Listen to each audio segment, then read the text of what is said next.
How much did you take, Mr. Walker? Grant Mercer's voice cut across the 52nd floor boardroom with the cold precision of a closing argument.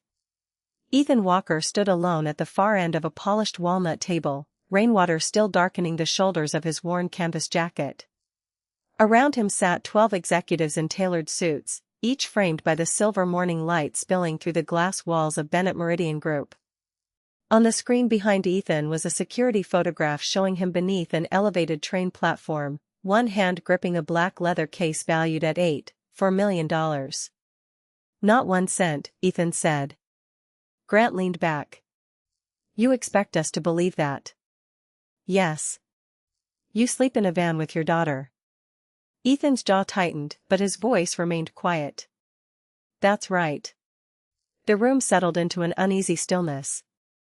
Somewhere above the ceiling panels, the ventilation system hummed. A porcelain coffee cup clicked softly against its saucer. Claire Bennett sat at the head of the table, watching Ethan with an expression he could not read. At 36, she had built a reputation for seeing weakness before anyone else did, but the man standing before her did not look weak. Tired, yes. Cold, certainly. Yet steady in a way money could not manufacture. Grant pushed a pharmacy receipt across the table. Your daughter needed an inhaler last night. You had $17 in your wallet. That case contained enough money to buy a house, a car, and every medicine she could ever need. Why return it? Ethan glanced at the receipt, then toward the city below. Chicago stretched beyond the windows in steel, glass, and pale winter light, a city full of warm homes that did not belong to him. Because that's when honesty matters most, he said. No one laughed. Claire's fingers stopped moving over the edge of her legal pad. Before this story continues, take one quiet moment to subscribe, because stories about dignity, second chances, and ordinary people making impossible choices deserve a place where they can be heard. 18 hours earlier, Ethan had been sitting behind the wheel of a faded blue Ford Econoline parked beneath the Roosevelt Road overpass. Rain tapped against the roof in restless little bursts. The heater coughed more cold air than warm, and Lily slept beside him beneath 2 thrift store blankets, one small hand curled around the strap of her empty inhaler. Ethan had spent the evening choosing between 3 gallons of gas and a prescription waiting at a 24-hour pharmacy 2 miles away. He chose the medicine. He always chose Lily. He stepped into the rain and started walking, his boots splashing through shallow water along the curb. That was when he saw the black case lying beside an abandoned SUV, half hidden beneath the yellow glow of a street lamp. He looked up and down the empty block. No footsteps. No voices. Only rain, distant traffic, and the metallic rattle of a train overhead. Ethan lifted the case. It was heavier than it looked. The lock had been damaged, and when the lid shifted open, neat stacks of cash appeared beneath sealed financial documents and a small encrypted drive. For one long second, Ethan saw everything the money could become: a motel room, medicine, clean clothes, a door Lily could lock at night. Then he closed the case, pulled out his cracked phone, and called the police. What Ethan did not know was that the drive inside held evidence capable of saving the retirement accounts of 12,000 employees, and destroying the most trusted man in Claire Bennett's company. The dispatcher asked Ethan to remain where he was, but the rain kept falling harder, running from his hair into the collar of his jacket. He carried the black case back to the van and found Lily awake, watching him through the fogged passenger window. "Did you get the medicine?" she asked. "Not yet." "What is that?" Ethan climbed inside and placed the case carefully between the seats. "Something that belongs to somebody else." Lily looked at the damaged lock, then at her father's wet clothes. "Is it valuable?" Ethan turned the heater knob again, though both of them knew it would not help. "Very. Enough for an apartment." He did not answer immediately. Outside, tires whispered across wet pavement, and a train groaned above the overpass. Inside the van, the empty inhaler rested in Lily's lap like a question neither of them wanted to ask. "Probably," Ethan said at last. Lily studied his face with the serious patience children sometimes have when they understand more than adults expect. But we are giving it back. Every bit of it. She nodded once. Good.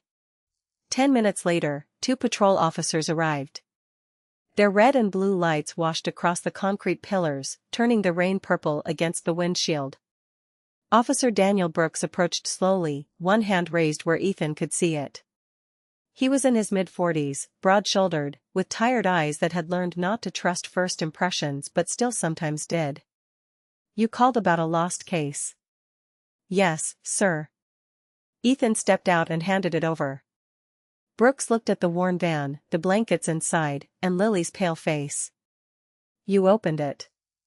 The lock was already damaged. I opened it far enough to find identification. Did you remove anything? No. The second officer gave Ethan a doubtful glance. Brooks noticed. So did Ethan. He did not flinch. He only said, "Count it before we leave."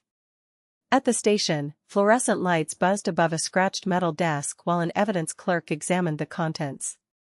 Cash. Bonds. Sealed documents. An encrypted drive. Ethan sat beside Lily, rubbing warmth into her small hands as the clerk counted twice. $8,400,000 in total assets, she finally said. Nothing appears missing. The room went quiet. Brooks looked at Ethan again, this time more carefully. You knew what was inside.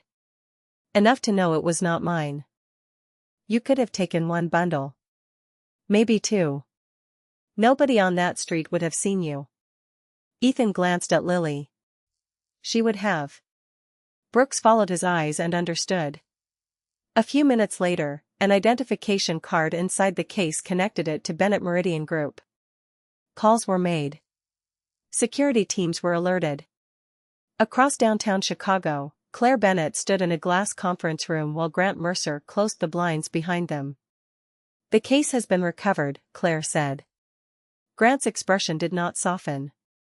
The money is not the real problem. He placed a tablet on the table, showing a red access warning from the encrypted drive. Someone opened the protected files before the case reached the police. Claire stared at the timestamp. It had happened 23 minutes before Ethan called. Who found it? She asked. Grant turned the tablet toward her.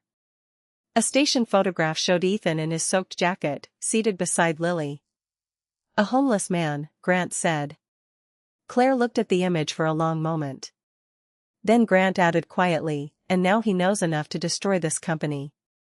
Claire arrived at the police station 28 minutes later, followed by Grant Mercer, 2 corporate attorneys, and a private security director who looked at every person in the room as though they were a possible threat. Her charcoal coat was still beaded with rain, and the sharp click of her heels faded when she saw Lily asleep against Ethan's shoulder beneath a faded red blanket. For one brief moment, Claire did not see a suspect. She saw a tired father trying to keep his child warm. Then Grant stepped beside her and lowered his voice. Do not let appearances distract you. Officer Brooks approached with the recovered case. Everything listed in the preliminary manifest is accounted for. Including the encrypted drive. Claire asked. Yes, ma'am. Was it accessed? Grant asked.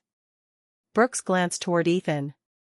The company's system shows an access event before Mr. Walker called emergency services. Grant's expression hardened with practiced concern. Then we have a serious problem. Ethan looked up. I never touched the drive. You opened the case, Grant said. To find the owner. You expect us to believe you recognized financial bonds but ignored an electronic device sitting beside them. I recognized that none of it belonged to me. 3 questions. 3 quiet answers. Then the room slowed.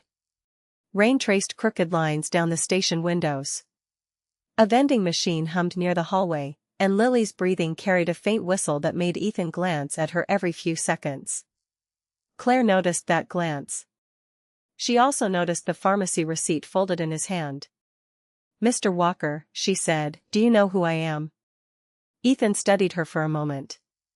Your identification was in the case. Claire Bennett. Grant gave a small, humorless laugh. She is the chief executive officer of the company whose confidential property you opened. Ethan did not look away from Claire. Then I am glad it reached her.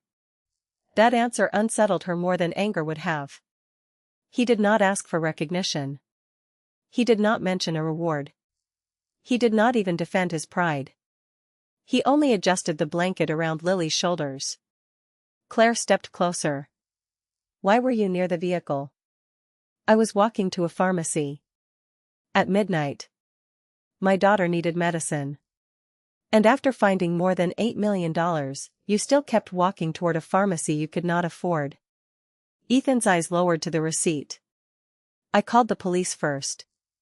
The silence that followed was not suspicion. It was shame, though Claire was not yet ready to name it. Grant opened a folder and placed a printed report on the desk.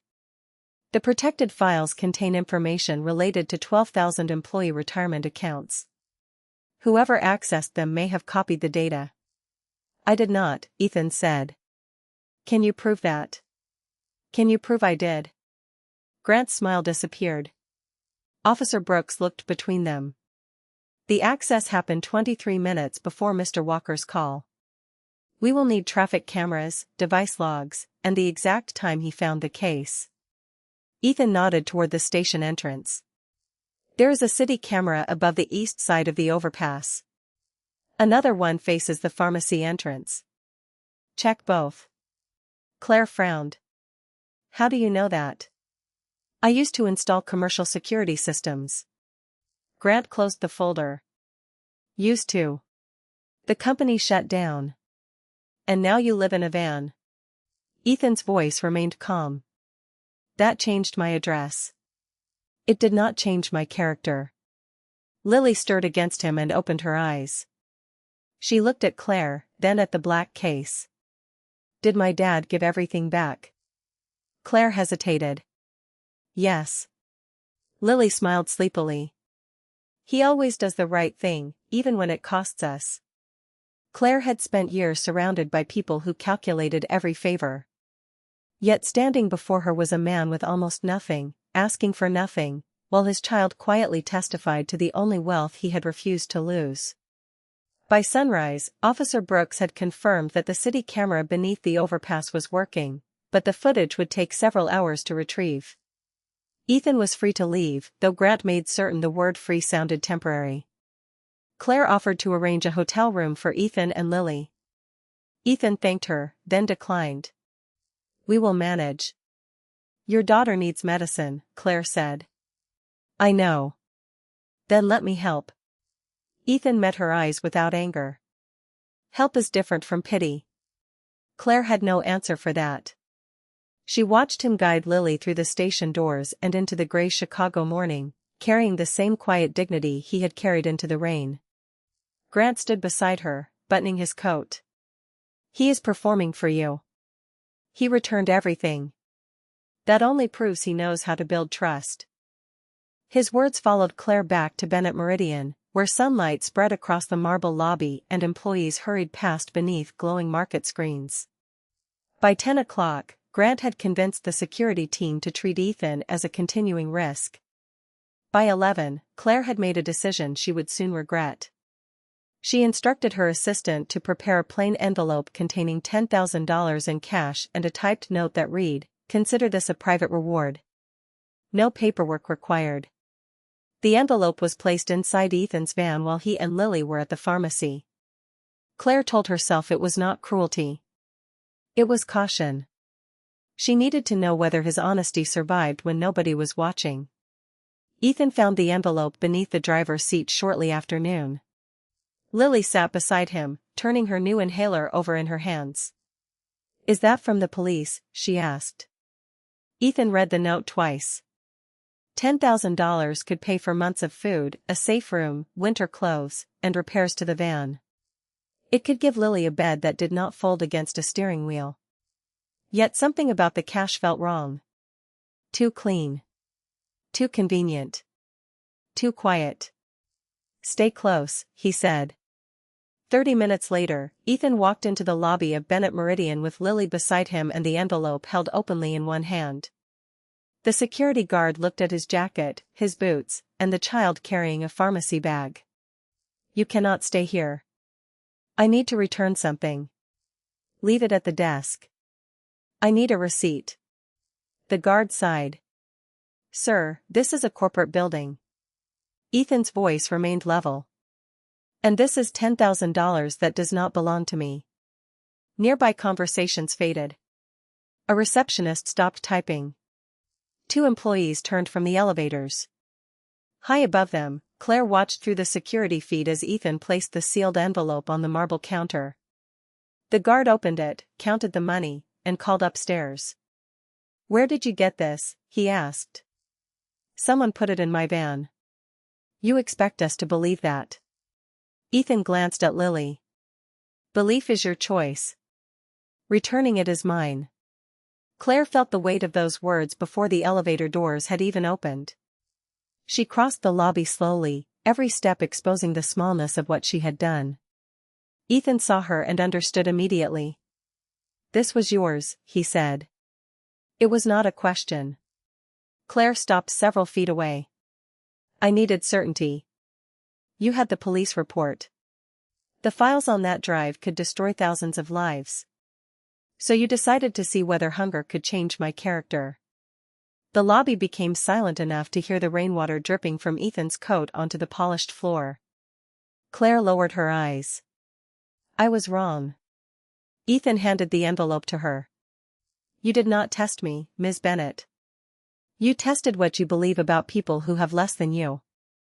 Then he took Lily's hand and walked toward the doors, leaving Claire surrounded by wealth, security, and the first honest shame she had felt in years. Outside Bennett Meridian, the rain had softened into a cold mist that blurred the towers along Wacker Drive. Ethan and Lily had reached the corner when a black company sedan rolled from the underground garage. Claire sat in the rear seat, staring through the glass at the envelope still resting in her hands. She had apologized, but apology without understanding was only the beginning of redemption. Ethan might have kept walking if he had not noticed the small red light beneath the sedan's rear bumper. It blinked once, disappeared, then returned beneath the shadow of the frame. He stopped. Stay beside the building, he told Lily. Why? I need to check something. Ethan crossed the sidewalk and raised one hand toward the driver. Do not leave yet. The driver lowered the window. Step away from the vehicle. There is a tracking device underneath it. Claire opened her door. What did you say? Ethan crouched several feet from the rear wheel, careful not to touch anything. The air smelled of wet pavement and exhaust. Traffic hissed across the bridge, and somewhere above them, a train bell echoed between the buildings. It is mounted near the control wiring, Ethan said. That is not where a standard fleet tracker belongs. The security director hurried from the lobby. You need to move away, Mr. Walker. Check it first. Our vehicles are inspected daily. Ethan stood slowly. Then someone added it after today's inspection.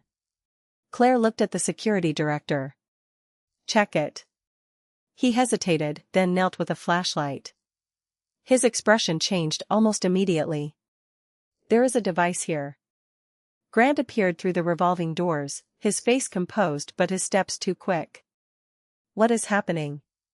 Someone placed unauthorized equipment on my car, Claire said. Grant looked toward Ethan. And he happened to find it. Ethan ignored the accusation. He watched the driver press the brake pedal while the sedan remained in park. A warning light flashed across the dashboard. Then another. Turn off the engine, Ethan said. Now. The driver obeyed. Claire stepped away from the car as the security director examined the system display. The brake control is reporting a fault, he said. It was clear 10 minutes ago. Grant folded his arms. That could be a sensor error. Ethan shook his head. Not with an external device mounted beside the control line. His voice remained quiet, but every person on the sidewalk was listening. The sedan had not moved more than a few feet, yet the truth was already clear. Someone had wanted Claire inside that car before the fault appeared. Officer Brooks arrived soon after, responding to Claire's call. He photographed the device, sealed it in an evidence bag, and asked Ethan how he had recognized it. "I installed commercial security systems for 11 years, Ethan said. Vehicle access, building controls, encrypted locks." Claire looked at him differently now. Not as a man who had surprised her, but as someone whose experience had been hidden beneath worn clothes and an address she had mistaken for identity. When Ethan reached into his jacket for his identification, the folded pharmacy receipt slipped onto the sidewalk. Claire picked it up before the wind could carry it away. The total was more than Ethan had possessed the night before. A handwritten note at the bottom showed that the pharmacist had allowed a partial payment. Claire stared at the paper, then at Lily's inhaler. "You could not afford all of her medicine," she said. Ethan took the receipt gently. "I will." "And still you returned the case." Then the envelope. "Now you stopped my car." Doing the right thing does not become optional when life gets expensive. Officer Brooks turned the recovered device over inside the clear bag. A tiny company inventory mark was stamped beneath the casing. Claire recognized it at once. The tracker had not come from the street. It had come from inside Bennett Meridian. Officer Brooks secured the device while Claire ordered the building's internal security logs preserved before anyone could alter them. Grant objected immediately. "You are allowing a stranger to influence an active corporate investigation." Claire turned toward him. "A stranger noticed what my security team missed." Grant's expression barely moved, but Ethan saw the tension in his jaw. Inside Bennett Meridian, the lobby lights reflected across the marble floor like cold water. Employees whispered as Claire led Ethan, Lily, Brooks, and the security director toward a restricted operations room on the third floor. The air smelled faintly of warm circuitry and coffee left too long on a burner. Rows of monitors glowed against the dim walls.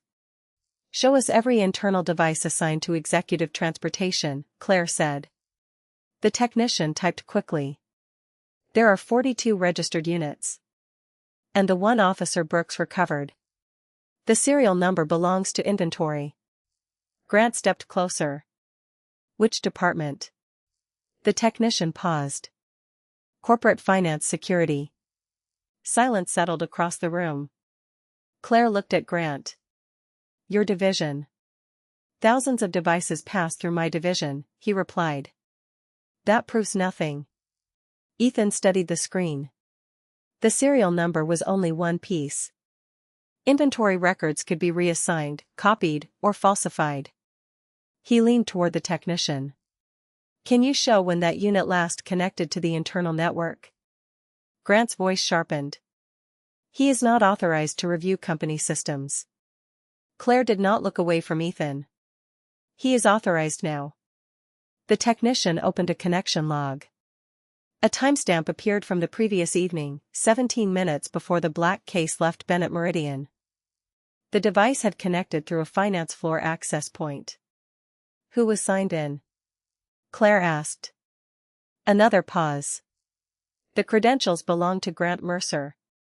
Grant gave a quiet laugh. "Credentials can be stolen." "So can money," Ethan said, "but both leave a trail." Grant turned toward him. "You seem unusually comfortable with this." "I know systems." "You live in a van." Ethan's voice stayed calm. "That changed where I sleep." "It did not erase what I know." Brooks asked the technician to trace the encrypted drive's access event. The room filled with soft keystrokes and the steady hum of cooling fans. Lily sat in a nearby chair, holding her inhaler with both hands. Claire noticed Ethan watching her between every question. No ambition distracted him. No anger controlled him. Even now, his first concern remained his daughter. The technician finally looked up. The drive was accessed from the same finance floor network. Claire's face lost its color. "Can you identify the terminal?" "Not yet." The local log was deleted. Grant exhaled as though relieved. Ethan was not. "Deleted logs are not gone," he said. "Not if the building mirrors access data through the backup controller." The technician stared at him. Most people do not know we have one. Most people did not install the original system. Ethan pointed toward a maintenance label beneath the console. His former employer's name was printed there. The technician opened the backup archive. One record appeared. Terminal 17. Grant's office. Claire stepped back from the screen. Grant's polished calm began to fracture. This is a setup. Then help us prove it, Brooks said. Ethan examined the timing again. The case had been removed, the drive accessed, and the tracking device activated in a sequence too precise to be accidental. Someone wanted the case found, he said. Claire looked at him. Why? Because a missing case creates questions. A recovered case creates a suspect. Grant folded his arms. And naturally that suspect is not you. Ethan met his eyes. It was supposed to be me. Lily's small voice entered the silence. Because people would believe a homeless man stole it. No one corrected her. Claire closed her eyes for one brief second, as if the truth had reached somewhere deeper than evidence.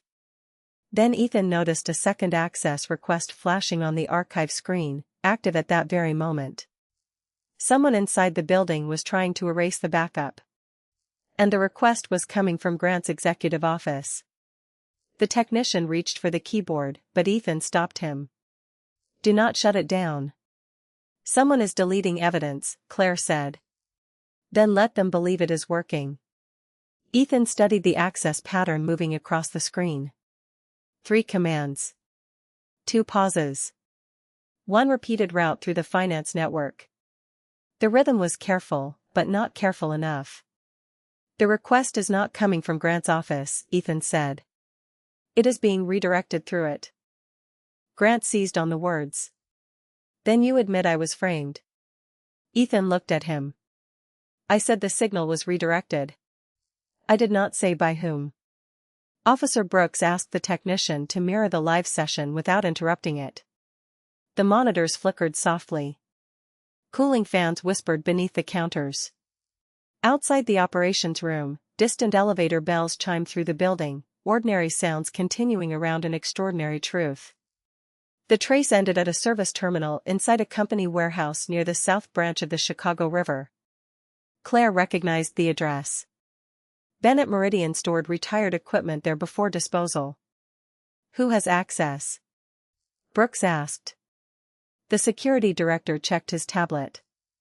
Finance executives, facilities managers, and approved contractors. Grant folded his arms. That list includes dozens of people. Ethan looked toward Lily's chair. It was empty. For 1 second, he said nothing. Then he saw her inhaler resting on the seat. Where is my daughter? Claire turned sharply. The hallway outside was clear. A receptionist near the elevators remembered seeing a man in a facilities jacket speak to Lily. He had told her Ethan was waiting downstairs. Security footage showed Lily entering the elevator willingly, carrying her pharmacy bag. No struggle. No raised voices. Only a child trusting an adult who knew her father's name. Ethan's face went still. Check the loading dock. The camera there showed his blue Ford Econoline being removed by a company tow vehicle minutes earlier, with Lily seated safely inside. A work order appeared in the system stating that the van had been abandoned on private property. The authorization carried Claire's electronic signature. I never approved that, she said. Ethan read the destination code on the order. It matched the warehouse. Brooks immediately contacted local officers and ordered the vehicle stopped if it appeared on traffic cameras. Ethan was already studying the map. The warehouse has 2 entrances. The river road is faster, but the main gate logs every vehicle. So they will use the service lane, Claire said. Unless they want us to think that. Grant stepped toward the door. This has gone too far. We should remain here and let the police handle it. Ethan turned to him. You knew the van was moved before anyone said where it went. Grant froze. The room fell silent. He had made one mistake, small enough to escape most people, but Ethan had spent too many years listening to machines, customers, and frightened children to miss what people revealed when they spoke too soon. Brooks asked Grant to remain in the building. Claire handed Ethan the keys to a company sedan. "I am coming with you. This is not your responsibility. My company was used to take your daughter." Ethan looked at her for a long moment, then nodded. They drove south through wet afternoon traffic while Brooks coordinated officers by phone. At the warehouse, Ethan did not rush inside. He studied the keypad, the security lights, and the old Bennett Meridian control panel mounted beside the gate. "They changed the access code," Claire said. "No," Ethan replied. "They changed what the screen displays." He removed the weather cover and entered the original maintenance sequence he had installed years earlier. The gate opened with a low mechanical hum. Inside, beneath pale warehouse lights, Ethan saw his van parked between rows of silent equipment. Lily sat in the front seat, unharmed, wrapped in her red blanket. She saw him and pressed both hands against the window. Ethan reached her in seconds, opened the door, and held her close. "I knew you would find me," she whispered. On the passenger seat lay the missing encrypted drive and a phone playing a recorded message in Grant's voice. The message offered Ethan a choice: surrender every copy of the evidence or watch the world blame him again. Ethan looked toward Claire, then at the small red light blinking on the phone. "He thinks this is only recording us," Ethan said. "It is not." Years earlier, Ethan had designed the warehouse emergency network to transmit every active security channel to the executive conference system during a breach. Grant's message was not staying inside that van. It was being broadcast live to the boardroom on the 52nd floor. The boardroom on the 52nd floor had gone silent before Claire and Ethan ever returned. Grant's recorded voice filled the room through the emergency conference system, calm at first, then colder with every sentence. He spoke of deleted files, redirected accounts, false reports, and the homeless man he had chosen because no one would believe him. 12 executives sat motionless beneath the pale glow of the city skyline. No one reached for coffee. No one whispered. No one looked at Grant. By the time Officer Brooks escorted him into the room, the certainty had already left his face. Ethan entered several minutes later with Lily beside him and Claire walking just behind them. His canvas jacket was still damp. Lily held his hand tightly, her red blanket folded over one arm. Grant looked around the table as if searching for one person willing to rescue him. He found none. "That recording proves nothing," he said. Brooks placed the recovered phone, the encrypted drive, and the tracking device on the table. "It proves enough to continue a criminal investigation." The message could have been altered. The network preserved the original transmission. The access records were manipulated. The backup archive preserved those too. 3 denials. 3 answers. Then the room slowed. The ventilation system whispered above them. Rain tapped against the glass. Somewhere near the far wall, a digital clock changed by 1 minute, its quiet click louder than Grant's breathing. Claire stood at the head of the table. "You used this company's systems to steal from employees, frame an innocent man, and frighten a child." Grant looked at Ethan. "He is not innocent. He took the case." Ethan's voice remained low. "I returned it. You accessed confidential material. Your own records say otherwise. You expect this board to trust a man who sleeps in a van." Ethan did not answer immediately. He looked at Lily, then at the executives who had judged him before learning his name. "You trusted a man because he wore an expensive suit," he said. "You doubted me because my coat was worn. One of those choices nearly cost 12,000 people their retirement." Grant's chair creaked as he leaned back. No one defended him. Brooks asked him to stand and accompany the officers. There were no dramatic words, no shouting, no struggle, only the soft sound of expensive shoes crossing the carpet and the closing of a glass door. After he was gone, Claire remained standing. Her expression had changed from authority to something quieter. Mr. Walker, before this board says anything else, I owe you the truth. Ethan waited. I placed the $10,000 in your van. Several directors looked at her in disbelief. I wanted to test your honesty, she continued. I told myself it was necessary.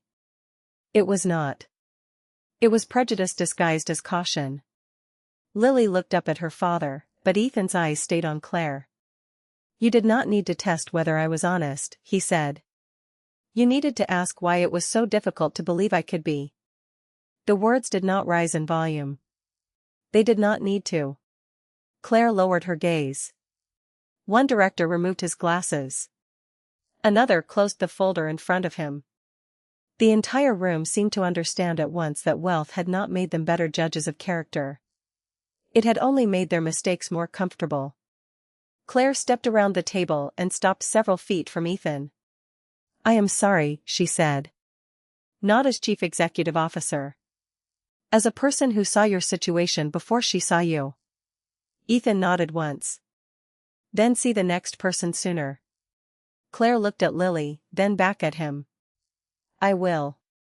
Outside the windows, Chicago moved beneath the clouds, loud and hurried as ever.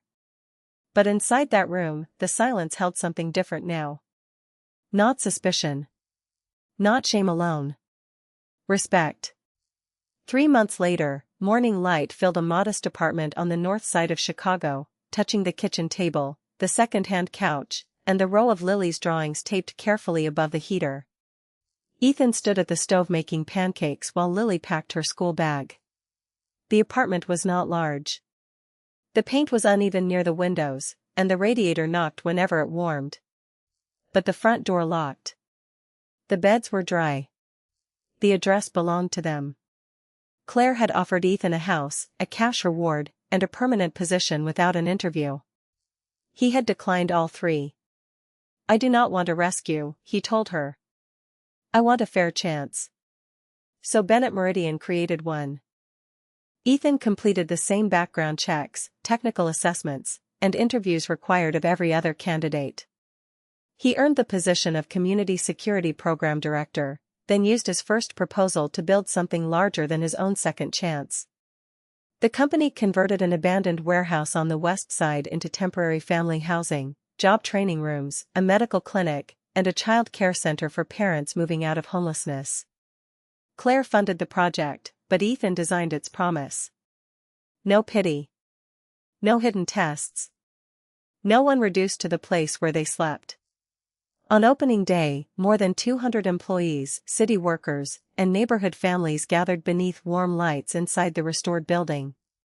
The old concrete walls had been painted cream. Children's laughter echoed through hallways that once held broken equipment. Fresh coffee, pine cleaner, and new lumber scented the air.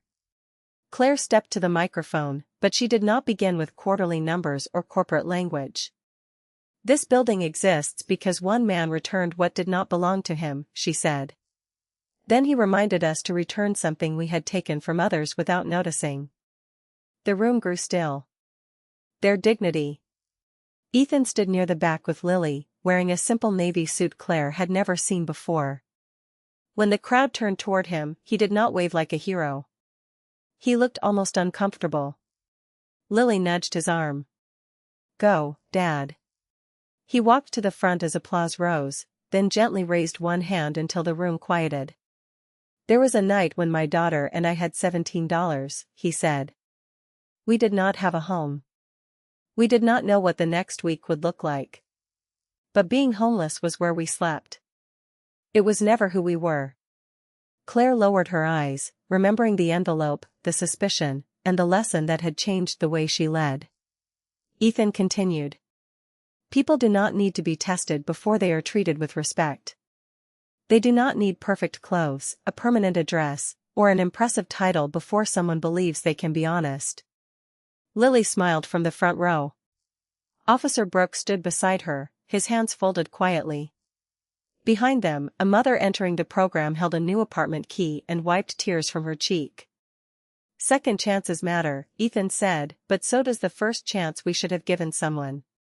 The room remained silent for one full breath before the applause returned, deeper than before. And for those listening who believe dignity should never depend on wealth, a quiet like, a thoughtful comment, or a simple subscription can help stories of grace and second chances reach someone who needs them. Later, after the guests had gone, Claire found Ethan beneath the sign above the entrance. It read, "The Walker Family Center for Dignity and Renewal." "You did not tell me about the name," he said. "You would have refused." "Probably." Lily ran ahead to hold the door open for the first family arriving that evening. Ethan and Claire watched her welcome them inside as though they had always belonged. No limousine waited outside. No cameras remained.